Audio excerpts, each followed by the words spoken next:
হাসিবের দুই গালে চরমার তালে তালে হাসিবের দুই গালে তালে তালে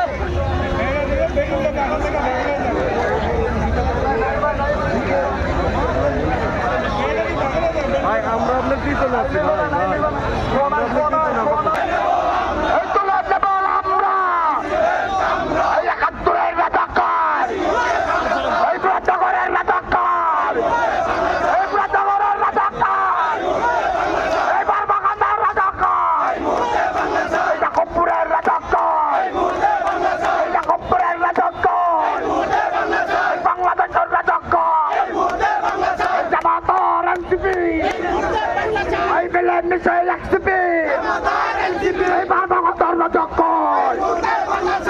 পিছনে চলে চলে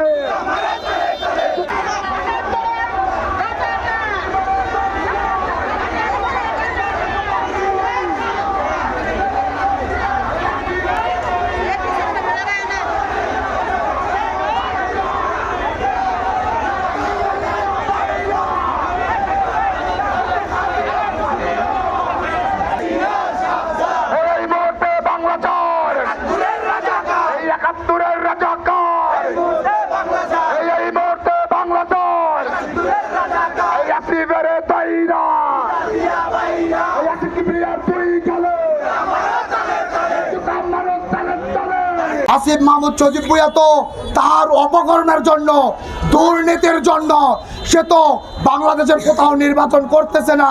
তার অপকর্ম যেন এই প্রশাসন, এই সরকার, এই অন্তর্বর্তীকালীন সরকার তার দুর্নীতি যেন প্রকাশ না পায়, সেই জন্য সে একজন খ্যাতিমান নেতা, একজন মুরাদনগরের ইসলামিক ম্যান্ডেটের নেতা, আমাদের আপামর জনগণের হৃদয়ের স্তরের মানুষ, হৃদয়ের বন্দরের মানুষ আলহাজ কাজী শাহ মোফাজ্জল হোসেন কায়কোবাদ সাহেবকে নিয়ে মিথ্যা প্রপাগান্ডা রটাচ্ছে।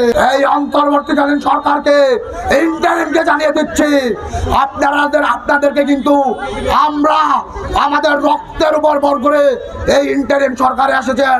না হয় ডক্টর মোহাম্মদ ইউনূস আপনিও কিছুদিনের মধ্যে হাসিনার ফ্যাসিস্ট কারাগারে প্রেরণ হতেন। আমরা বলে দিচ্ছি, যদি একজন খ্যাতিমান মানুষকে আপনার সাবেক উপদেষ্টা, দুর্নীতিবাদ উপদেষ্টা যদি আর একটিবার অজাত বাক্য উচ্চারণ করে, আমরা ঢাকা চট্টগ্রাম মহাসড়ক অবরুদ্ধ করে তার বিচার চাব। আসিফ একটা দুর্নীতিবাজ, সে সুযোগ সন্ধানী হিসাবে সুযোগের ব্যবহার করে উপদেষ্টা হয়ে আলহাজ কাজী শাহ মোফাজ্জল হোসেন কায়কোবাদ সাহেব যেন নির্বাচন করতে না পারেন একের পর এক ষড়যন্ত্র করেছেন। পদত্যাগ করেও তার ষড়যন্ত্র বন্ধ হয় নাই। সে এনসিপির মুখপাত্র হয়ে গতকালকে একটি বিবৃতি দিয়েছে আলহাজ কাজী শাহ মোফাজ্জল হোসেন কায়কোবাদ সাহেবের বিরুদ্ধে। আসিফ মাহমুদ, তোর বাবা একটা দুর্নীতিবাজ, একটা স্কুলকে ধ্বংস করে দিয়েছে। তুই দুর্নীতিবাজের সন্তান হিসাবে তোর মুখ থেকে ভালো কিছু মুরাদনগরের মানুষ আশা করে না। পরিষ্কার ভাষায় বলতে চাই, তত্ত্বাবধায়ক সরকারের উদ্দেশ্যে বলতে চাই, আসিফ মাহমুদ নির্বাচন বানচাল করে সে যেইভাবে ক্ষমতায় থেকে দুর্নীতি করেছে, আবার বিশৃঙ্খলা করে নির্বাচনবিহীন ভাবে থেকে আবার দুর্নীতি করে যায়, তার এই বক্তব্যের কারণে তাকে দ্রুত আইনের আওতায় আনা হোক।